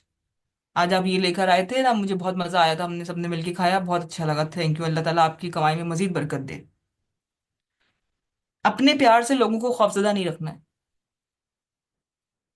कुछ माएँ ऐसी होती हैं जो बच्चों को इस कदर खौफजदा रखती हैं कि अगर अम्मी से कुछ कह दिया तो अम्मी बेहोश हो जाएंगी, अम्मी को हार्ट अटैक हो जाएगा, अम्मी को ये हो जाएगा, अम्मी को वो हो जाएगा। तो ये नहीं करना है। अपने प्यार से लोगों को, मतलब प्यार से कंट्रोल करने की कोशिश करना, अगेन ये वो उसी कंट्रोल का समझ लें कि ये एक उसका पार्ट है कंट्रोल करने वाला, कि अपने प्यार से लोगों को खौफजदा रखना। प्यार में लोगों को खौफजदा नहीं रखना चाहिए। खौफजदा रखेंगे तो वो एक वक्त आता है कि फिर वो जो खौफ की नफ्सियात होती है ना, वो उस खौफ से बाहर निकलना चाहती है, वो उस रिश्ते को तोड़ना चाहती है। तो खौफ की नफ्सियात में नहीं, लोगों को नहीं रखना है। टेम्परामेंट पे काम करना है, लोगों के दिल जीतना है, तो लोगों को पता हो कि यार इसका टेम्परामेंट, ये बंदा बड़ा जबरदस्त है भाई, ये बड़ा कूल बंदा है, ये बंदी बड़ी जबरदस्त है, बड़ी औसम बंदी है, ये इसको इतनी जल्दी गुस्सा नहीं आता, इसको अपने इमोशंस पे कंट्रोल है। रिस्पेक्ट विदाउट एनी शर्त। जिससे आपका इख्तलाफ है खानदान में, जिन रिश्तों से आपका इख्तलाफ है, उनकी भी रिस्पेक्ट करनी है। पीठ पीछे बात भी हो रही है तो जरूरी नहीं है कि आप जो है वो चैंपियन बनकर चुगली का दफ्तर खोल के बैठ जाएं कि अच्छा ये तो मेरा सबसे ज्यादा मुखालिफ है तो सबसे ज्यादा बुराइयां मैं ही करूं, इसकी साथ मैं सबकत ले जाऊं। ऐसा नहीं करना है। जेन्युइन इज्जत सबकी, ठीक है मेरे से उनका इख्तलाफ है, मैं जानती हूँ हमारे दरमियान कुछ मामला चल रहे हैं, अल्लाह पाक आसानी अता फरमाए, हम दोनों को एक दूसरे की समझ अता फरमाए, लेकिन मैं बुराई नहीं किसी की करती, ना मुझे कोई शौक है करने का। ये काम मेरा नहीं है, मुसलमान का काम नहीं है। रिस्पेक्ट दें आप उसको, उसके सामने, उसकी पीठ पीछे। हम रिस्पेक्ट सिर्फ उन लोगों को देते हैं जो हमारे अपने सर्किल वाले होते हैं, हमारे अपने मजे, हमारे जिनसे हमारे दिल मिले हुए होते हैं, हम उनको रिस्पेक्ट देते हैं। जिनसे हमारे खिलाफ होते हैं हम उनको रिस्पेक्ट नहीं देते। तो लोगों के अगर दिल जीतने हैं तो लोगों को रिस्पेक्ट देना होगा। चॉइस ऑफ वर्ड्स, बात करते हुए अगर कभी गुस्सा आ जाए तो गुस्से के वक्त, लोगों के साथ एम्पैथी शो करते हुए, एप्रिसिएशन करते हुए, लोगों से नॉर्मल बातचीत में। अगर दिल जीतना है, अपने वर्ड्स की जो चॉइस है, उसका जो इंतखाब है, चुनाव है लफ्जों का, वो बहुत इंपॉर्टेंट है, वो बहुत देखभाल के करना है। ये बहुत बहुत अहम चीज है, ये चॉइस ऑफ वर्ड्स, ये जो अल्फाज होते हैं ना, ये हमारी जात को हल्का भी कर देते हैं, ये हमें सामने वाले की नज़र में गिरा भी देते हैं, और ये हमें सामने वाले के दिल की मसनत पर बिठा भी देते हैं। ये अल्फाज बड़े ही जबरदस्त होते हैं, इनका हमने बड़ा ख्याल रखना है। नंबर 14, अफू और दरगुजर। जो कुरान ने, जो समझ लीजिए कि कुरानी तालीमात का भी एक निचोड़ है कि अफू और दरगुजर, मतलब लेट गो की ताकत आपके अंदर आ जाए। नशेमन पर नशेमन इस तरह तामीर करता जा कि बिजलियां गिरते गिरते आप ही बेजार हो जाएं। नशेमन पर नशेमन इस तरह तामीर करता जा कि बिजलियां गिरते गिरते आप ही बेजार हो जाएं। इतना अपने अंदर अफू और दरगुजर पैदा करना है, लोगों के मामलात को दरगुजर करना है, और बार बार दुआ करनी कि या अल्लाह पाक मुझे दरगुजर करने की तौफीक अता फरमाइए दिल से। मैं, क्योंकि आपकी रूह का बोझ जितना हल्का होगा, रूह का वजन जितना हल्का होगा, उसकी रूहानी परवास उतनी ही जबरदस्त होती जाएगी। और रूह का बोझ कब बढ़ता है? जब हम ग्रजेस रखते हैं अपने दिलों के अंदर, अफू और दरगुजर से काम नहीं लेते, रहम का मामला नहीं करते, अपने दिलों में बुग़्ज़ पाल पाल के रखते हैं, कीना पाल के रखते हैं, जुमले पकड़ पकड़ के रखते हैं, लफ्ज पकड़ पकड़ के रखते हैं, तो हम फिर दरगुजर नहीं कर पाते। इसीलिए 20-20 साल की पुरानी यादें हमारे दिमाग में घूम रही होती हैं किसी आसिफ की मानंद। तो अफू और दरगुजर।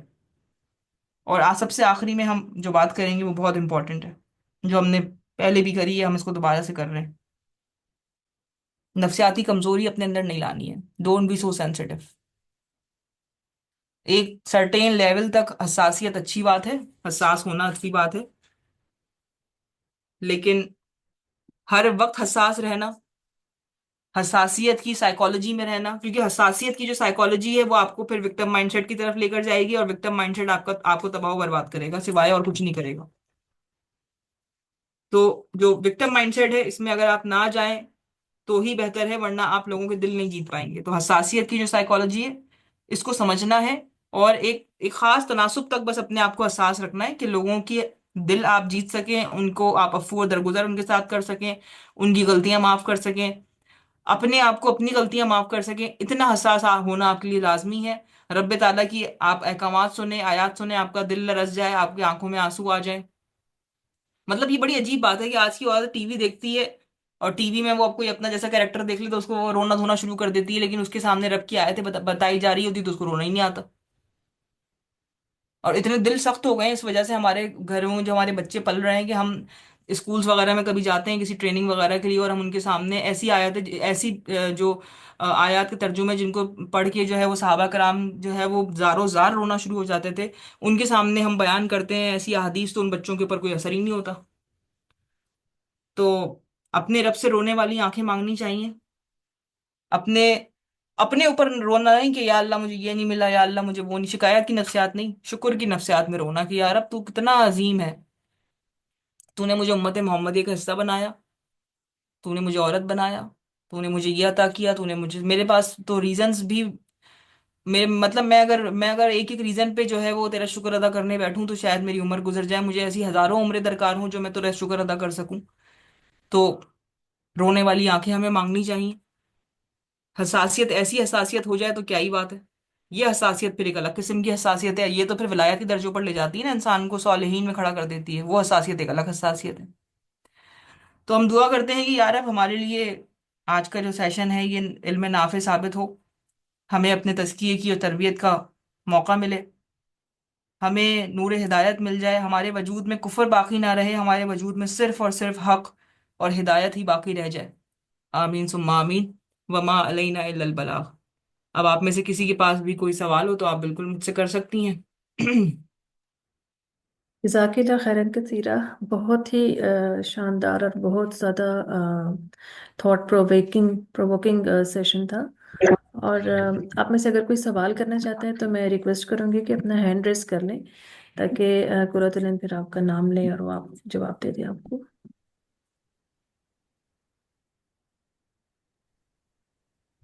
जी हाँ, जो आपका माइक ओपन है, आप कुछ पूछना चाहती हैं? अस्सलाम वालेकुम। मैं पूछना नहीं चाहती बल्कि मैं शुक्रिया अदा करना चाहती हूँ फैज़ आलम सिस्टर का। पहली दफ़ा मैंने इस लेक्चर में शिरकत की और कब से मैं उनको फॉलो कर रही हूँ, उनकी तहरीर पढ़ रही हूँ।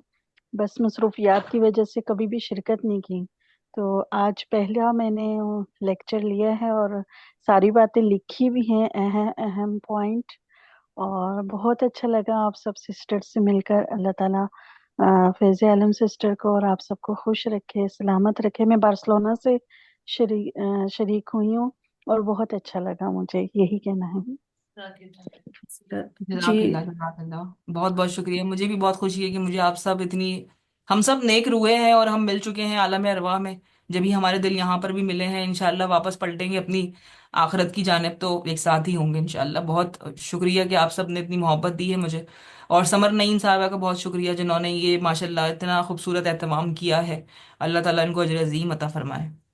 आमीन, जज़ाकिल्लाह खैरन कसीरा। और आपसे बहुत कुछ सीखने को मिला, और अल्हम्दुलिल्लाह ये बहुत ही जो है बातें ज़िंदगी के लिए और ईमान के लिए बहुत ज़रूरी हैं। हुस्ना, आपने हैंड रेस किया हुआ है, आप कुछ पूछना चाहती हैं? जी आप जज़ाकल्लाह खैरन कसीरा। माशाल्लाह माशाल्लाह बारकल्लाह। अल्लाह ताला कबूल करें इनसे भी और हमें भी हाँ इनको मतलब वही इन पे अमल करने की तौफीक दे डेफिनेटली। कि वही जो है ना समझ में नहीं मतलब आपको मैं मतलब आपसे भी जी जी जी जी। और उनसे भी ये सजेशन लेना चाहूंगी कि लाइक अभी तो रमजान है, अल्हम्दुलिल्लाह सुम्मा अल्हम्दुलिल्लाह भी हम बड़े एनर्जेटिक भी होते हैं सब कुछ, और डेफिनेटली ये चीजें हम नोट भी कर रहे हैं।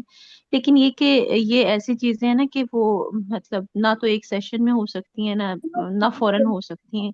ये आहिस्ता आहिस्ता इन पे सब पे काम करने की। तो जिस तरह आपने अभी ये प्लेटफॉर्म मतलब कह लें कि अरेंज किया है रमजान के लिए, तो इसके बाद भी इंशाल्लाह जरूर रखिएगा, ताकि हम इनको ना प्रैक्टिकली इन चीजों को प्रैक्टिस भी करें। फिर डेफिनेटली जैसे उनका चेक एंड बैलेंस होता है कि उसको मतलब जिस तरह अगर आप ही आप कंडक्ट करते हैं, या जिस तरह फैज आलम सिस्टर हैं, अल्लाह ताला उनको ढेरों बरकतें दे मजीद। तो ये कि कोई मतलब ऐसा जरूर जैसे होता है ना, कोई भी आप जिस तरह कोई प्रोग्राम इंशाल्लाह जरूर इंशाल्लाह ताला हम कीजिएगा। इसको कैरी हाँ, ऑन करेंगे ताकि हम। हम हाँ इनको ताकि हम इनको अपने अमल में ला सकें। और वही वाली बात है कि फिर डेफिनेटली एज अ टीचर जो भी हो वो इनको फिर चेक भी कर सकें, मतलब खुद तो इंशाल्लाह डेफिनेटली खुद भी करे वो भी। हाँ, इंशाल्लाह ताला जज़ाकल्लाह हम खैरन यहाँ पे कसीरा। इंशाल्लाह। इस बारकल्लाह बस कोई प्रोग्राम की कोई सीरीज जो है वो रखेंगे इंशाल्लाह ताला, हाँ, और ये सफर जारी इंशाल्लाह रखेंगे। इंशाल्लाह। इंशाल्लाह इंशाल्लाह। जी, और किसी ने कोई चीज़ पूछनी है या कोई चीज़ शेयर करनी है? कोई सवाल हो आप लिख के भी दे सकते हैं, चैट बॉक्स में भी लिख सकते हैं। सवालात जरूर किया करें, पता है सवालात जो होते हैं ना आधा इल्म होता है। हम्म। अच्छा, यहाँ पर ना मैं आपसे अभी माशाल्लाह आपका एक और भी सेशन हमारे साथ होगा नेक्स्ट वीक में। हम्म तो रमज़ान के बाद देखेंगे हम कोई सीरीज ऑफ प्रोग्राम करेंगे, क्योंकि बहुत ज़्यादा चीज़ें जो डिस्टर्ब करती हैं, जिस तरह ये सारी चीज़ें बहुत इंपॉर्टेंट हैं, हम्म लेकिन आजकल जो अब फैमिलीज के अंदर जो बहुत ज़्यादा डिस्टर्बेंसेस आई हुई है, हम्म उसमें हम मतलब हम लोग जो हमारी जनरेशन है वो तो जो है सो है, लेकिन हमसे पिछली जनरेशन भी जो है ना वो भी अपने हकूक़ व फ़राइज़ को सही तरह अदा नहीं कर पा रही। और वही बात है हम्म कि फैमिली के अंदर जब ऐसी इन्वायरमेंट बन जाती है, जैसा कि अभी आपने जिक्र भी किया कि हम्म सेल्फ पिटी का माहौल बन जाता है, ख़ास तौर पे एल्डरली ख़वातीन जो होती हैं वो इस तरह की इन्वायरमेंट क्रिएट कर देती हैं। और बाज़ दफ़ा वो इतनी ज़्यादा उन चीज़ों में शिद्दत इख्तियार कर ली जाती है कि जो वहाँ पर रहने वाले जो मियाँ बीवी हैं उनके लिए हम्म। वो ज़िंदगी जो है ना वो एक बड़ी आसान नहीं होती, हाँ सही जी। कह रही हैं। तो अब वो ना उससे सही तरह उसको निभा कर पाते हैं, उन चीज़ों से ना छोड़ने सकते हैं, तो वो एक सर्कल जो होता है ना वो चल पड़ता है, जो कि बहुत हम्म प्रॉब्लमेटिक होता है। सही कह रही हैं। तो इसके ऊपर ज़रूर किसी रमज़ान के बाद ही किसी दिन आपसे ज़रूर हम लेंगे, इंशाल्लाह एडवाइस इंशाल्लाह लेंगे। इंशाल्लाह इंशाल्लाह। जी, आप में से कोई मज़ीद अगर कोई बात करना चाहता है या कुछ पूछना चाहता है तो यू आर अच्छा, वेलकम। अब भी इसकी रिकॉर्डिंग होगी अवेलेबल जी जी जी, इंशाल्लाह ताला ये कल की सुन। और आज के लेक्चर जी जी, की? ये अपडेट कर दी जाएगी, चैनल पे एक अपडेट कर एक सवाल दीजिए। मेरे ख्याल से चैट बॉक्स में आया है कि अस्सलाम वालेकुम वरहमतुल्लाहि वबरकातुहू। आप इन सब पॉइंट्स को मद्देनजर रखते हुए जब खुद पर काम करना शुरू करेंगे तो पहला स्टेप हमारा क्या होगा? सबसे पहला स्टेप जनाब अली, सबसे पहले तो वालेकुम अस्सलाम। पहला स्टेप सेल्फ नोइंग, अपने आप को जानना। यहाँ से काम शुरू होगा और उसके लिए आपको अगेन एक मेंटोर की जरूरत पड़ेगी। इसलिए अपने हिसाब से अपने मेंटोर को जिन जो भी आपके करीब हैं देखें। आप देखिए हर इंसान को अल्लाह पाक कोई ना कोई ऐसा साहिब नजर देता है। ऐसी बात नहीं है कि कभी कभी वो हमें नजर नहीं आते, क्योंकि हमारे नजर कुछ कहीं और हो रही होती है। तो हम देखें अपने इर्द गिर्द, देखें कोई भी साहिब नजर हो तो उनसे आप ताल्लुक कायम करें और उनसे उनसे आप जो है वो थोड़ी बहुत मेंटोरशिप लें और सेल्फ नोइंग पे काम कीजिए। और रब ताला से दुआ मांगती रहिए कि यार अब मैं चल पड़ी हूँ तेरे रास्ते पर और सिरात मुस्तकीम की पगडंडी पर, तो मुझे मेरी ज़ात से गफलत ना दिलाइए, मुझे मेरी ज़ात से जो है वो वाकफियत दिलाइए, ताकि मैं अपनी ज़ात को संभाल सकूं, तज़किया कर सकूं अपना।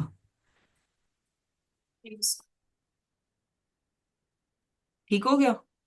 जी सिस्टर, ये जो आप मेंटोर का बता रही थी, तो हम्म। मतलब ये किस तरह यानी कि किस तरह हम यानी कि मेंटोर जो है कह लें उनको वो करें, उनके साथ कैसे जुड़ें, मतलब ये चीज एक देखिए, मुझे तो जैसे अल्हम्दुलिल्लाह हम जिस एरा में है ना हुस्ना बहन, अल्हम्दुलिल्लाह सोशल मीडिया का जो है वो एरा है, लेकिन हमें ये भी देखना होगा कि सोशल मीडिया एक तरीके से फितना भी है। बहुत से ऐसे लोग हैं जो खुद, मतलब जो समझ लीजिए कि इबलीस के भी पर होते हैं ना, प्रवास करना वो भी जानता है। तो हमने हर किसी को तो अपना मेंटोर नहीं बनाना। तो अपने हिसाब से आप देखिए कि आपके, आप जैसे आपने, शायद आप ही थी, आपने अलहुदा का जिक्र किया था, तो आप उनकी तरफ देख लीजिए। वरना माशाल्लाह ये समर नईम साहिबा हैं, ये मैंने पहले भी मेंशन किया है कि ये इसी तरह से ये मेंटोरशिप करती रही हैं रिलेशनशिप वगैरह के हवाले से। तो ऐसे लोगों से जुड़ी रहिए, चाहे वो सोशल मीडिया हो, चाहे वो आप अपने तौर पर आपके घर में हो, घर में नहीं है तो अपने सर्किल में हो, जहाँ पे आप कुछ मजहबी सीखने पढ़ने जा रही हैं, उनसे आप अपना ताल्लुक कायम कीजिए। तो या फिर ऐसे कोई स्पिरिचुअल कोचेस होते हैं जो काम कर रहे होते हैं, मतलब रिलीजियसली भी काम कर रहे होते हैं, उनको आप देखिए। तो इस तरह से आप जुड़े रहिए, रब ताला से दुआ मांगते रहिए। इंशाल्लाह जो आपके लिए बेहतरीन मेंटोर होगा वो रब आपको आप तक पहुंचा देगा इंशाल्लाह, आपको उस तक पहुंचा देगा इंशाल्लाह। इंशाल्लाह जज़ाकल्लाह। ये आपने बिल्कुल सही बात की कि जब इंसान के दिल में एक ख्वाहिश पैदा होती है, और या वो जस्तजू लग जाती है ना, तो अल्लाह ताला रास्ते भी आसान कर देते हैं। जी, एक सवाल है। हम्म। इसको जरा आप बिनते महर की तरफ से आप जी जी, देखिए। मैं, अगर हम खुद जासूसी करते हों या कोई और हम पर करता हो तो क्या करना चाहिए? How to be able to choose good words. अच्छा, दो सवाल आपने किए हैं। नंबर वन, तीन सवाल किए हैं बल्कि। आप, अगर आप खुद जासूसी में, कोई भी है जो मुलव्विस है, सबसे पहले तो जासूसी की आदत के ऊपर, उस पर काम कीजिए। उस पर लिखिए कि मैं ये हरकत मैं क्यों कर रही हूँ, मुझे, मेरे, मैं किस चीज को फीड कर रही हूँ अपने अंदर, क्या चीज ऐसी है जो मेरे अंदर इस चीज की भूख महसूस कर रही है कि मैं जासूसियां करूँ। कौन सा ऐसा मेरे अंदर एक वो छुपा हुआ है, एक एक मादा है जिसको मैं फीड कर रही हूँ। नंबर टू, कि अगर कोई और करता है आपके ऊपर जासूसी, तो दरगुदर से काम लीजिए। आपको पता है कि आपको गलत काम नहीं कर रही, तो करने दे जासूसी, क्या हुआ, डजेंट मैटर। जब अपना दामन साफ है तो कोई कुछ भी करता रहे आपके पीछे, कोई कितने कैमरे लगा के घूमे, उसको कुछ हाथ हाथ में ही नहीं आने वाला उसके। और उसके लिए फिर आप दुआ कीजिए कि या रब्बे ताला इसको भी इस जो है वो बुरी आदत से इसकी भी निजात अता फरमाइए। ये भी मेरी बहन है, मुसलमान बहन भाई है मेरा, और ये मेरी जासूसियां कर रहा है, अल्लाह इसको हिदायत दे। तो आप उसकी हिदायत की दुआ मांगिए और फिर अफो और दरगुदर से काम लीजिए। और नंबर थ्री, कि how to be able to choose good words. अपने अल्फाज कहने के बाद कभी कभी इंसान को बड़ी पछतावा होता है ना, उन लफ्जों को लिखें और लिखने के बाद उनको पढ़ें, और पढ़ने के बाद उन अपने लफ्जों को अपने आप के लिए दोहराएं कि अगर मुझे ये बात कोई कहे, और जैसे हम कहते हैं तुम बड़े जाहिल हो बदतमीज कहीं के, कभी शीशे में खड़े हो जाएं अपने आप से कहें कि तुम बड़े जाहिल हो बदतमीज कहीं के, तो मतलब हम कैसे लगेंगे अपने आप को बोलते हुए।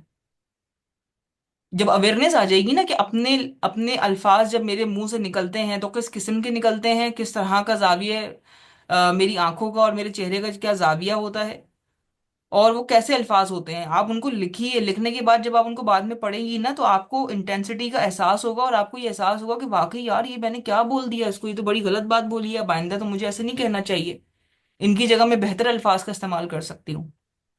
अम्मी क्या मसला है, आपने हमें इतनी जल्दी उठा दिया, अभी तो हम सोए थे और थके हुए हैं, अभी हम यूनिवर्सिटी से आए हैं।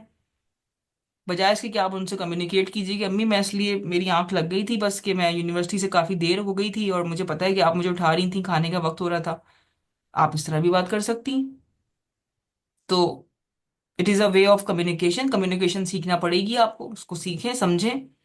अगेन सोशल मीडिया का दौर है, अच्छे लोग मौजूद हैं, आपका जो भी स्कूल ऑफ थॉट है आप उसके जरिए अपने, जो भी आपके उलमा हैं, आपके शयूख हैं जिनको आप पसंद करती हैं, आपके जो जिनसे भी आप इंस्पायर हैं, देखिए कुछ लोग होते हैं ना, कुछ लोगों से इंस्पायर होते हैं, और मैं कोशिश करूंगी, बल्कि मैं ये गुमान अच्छा करूंगी आप सबसे कि आप अच्छे लोगों से इंस्पायर होंगे इंशाल्लाह।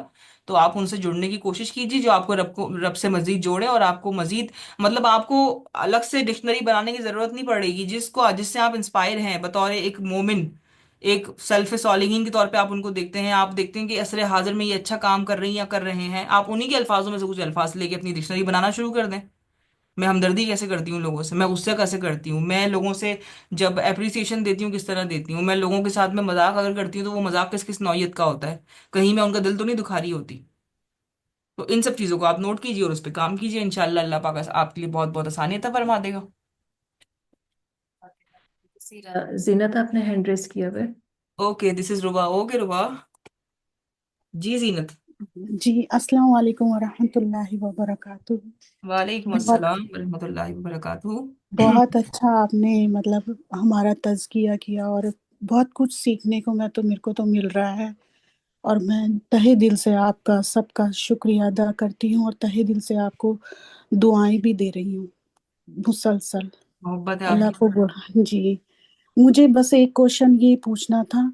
और जो मैं अक्सर मैं पढ़ाती भी हूँ, मेरे पास स्टूडेंट भी हैं, खवातीन भी पढ़ती हैं, लेकिन मैं अक्सर ये कंफ्यूजन में रहती हूँ कि जब हम शादी होके कहीं जाते हैं, ये मतलब आम जिंदगी में और भी लोगों के ये क्वेश्चन आते हैं मेरे पास अक्सर, जी जी। लेकिन मैं जवाब नहीं दे पाती, इसलिए मैं ये उनके हवाले से भी अपने हवाले से भी ये सवाल कर रही हूँ, हम्म। क्योंकि मुझे आंसर ढूंढने में बड़ी परेशानी होती है इस चीज के लिए।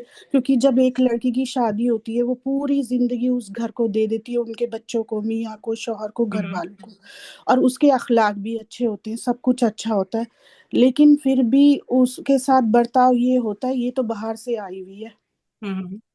भाई तो अपना है, उसके साथ ताल्लुक मेंटेन किया जाता है, उसके उन और उसी मतलब शख्स के वाइफ्स के साथ और बच्चों के साथ ऐसा ताल्लुक किया जाता है जैसे तुम तो अपने हो ही नहीं।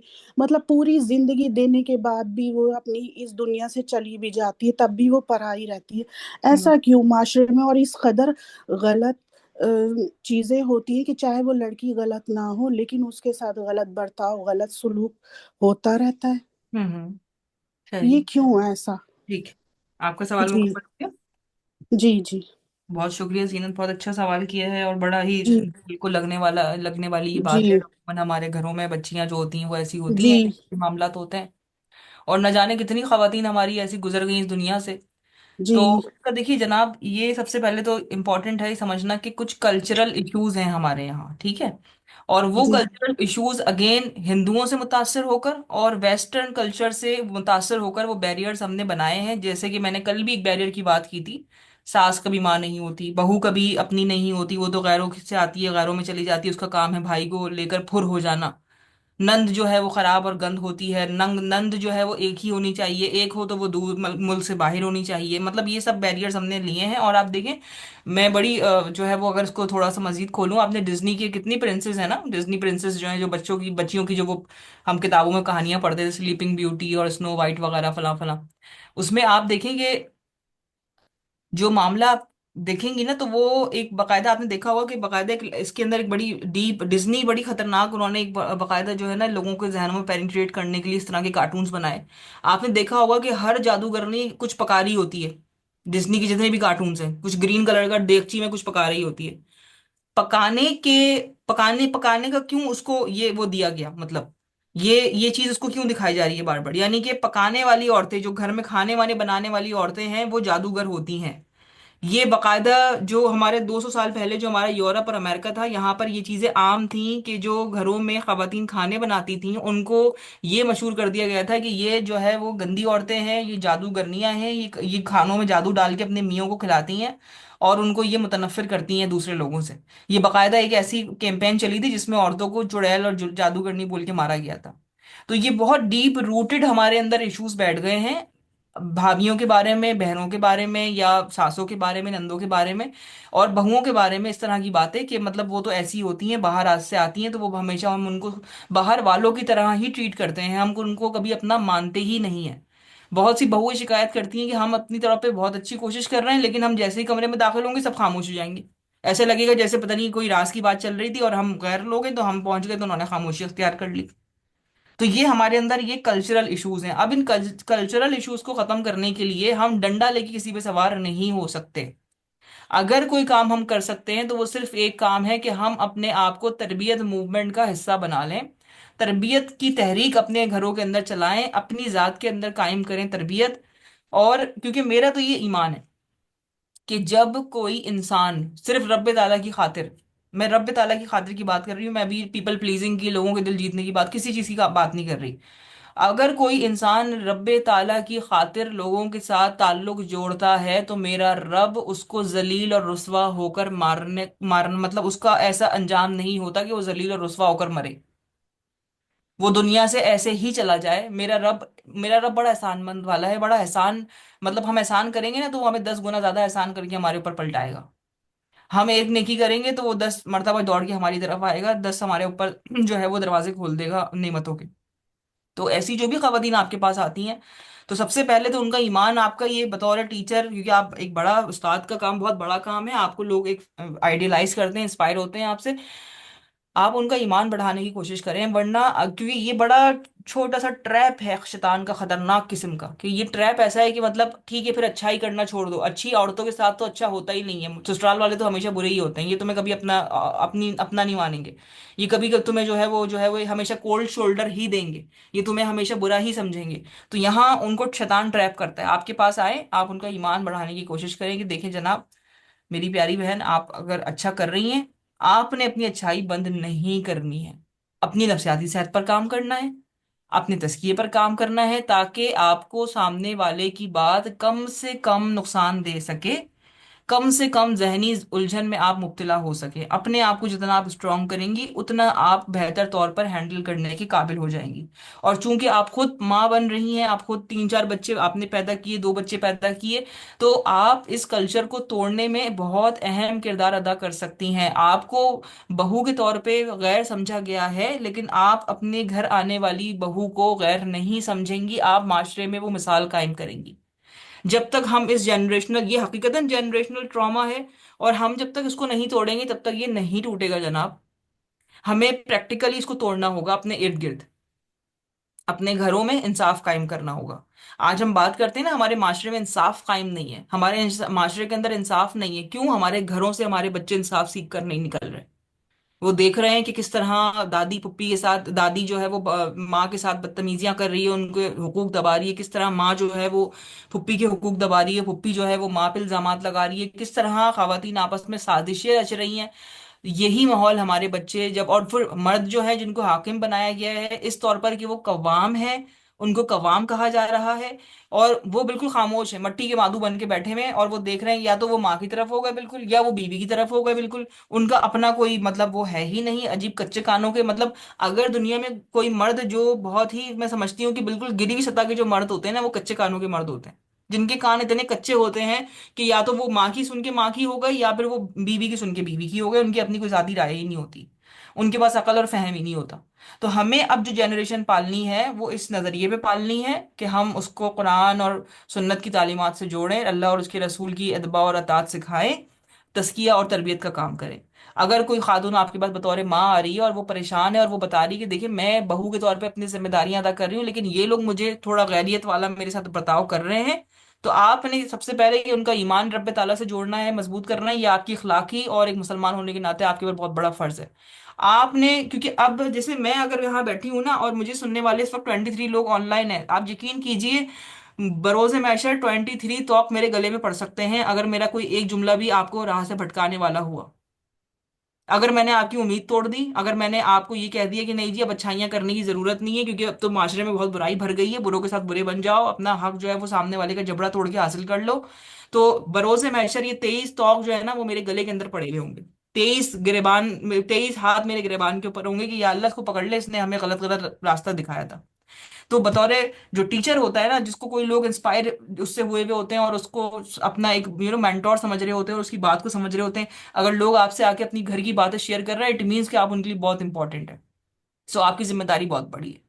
इसलिए आपने बिल्कुल जो है वो अपने आप को इस तरह से बिल्कुल नहीं सोचना कि वो अच्छाई करते हैं तो ये लोग अच्छाई क्यों नहीं करते बदले में।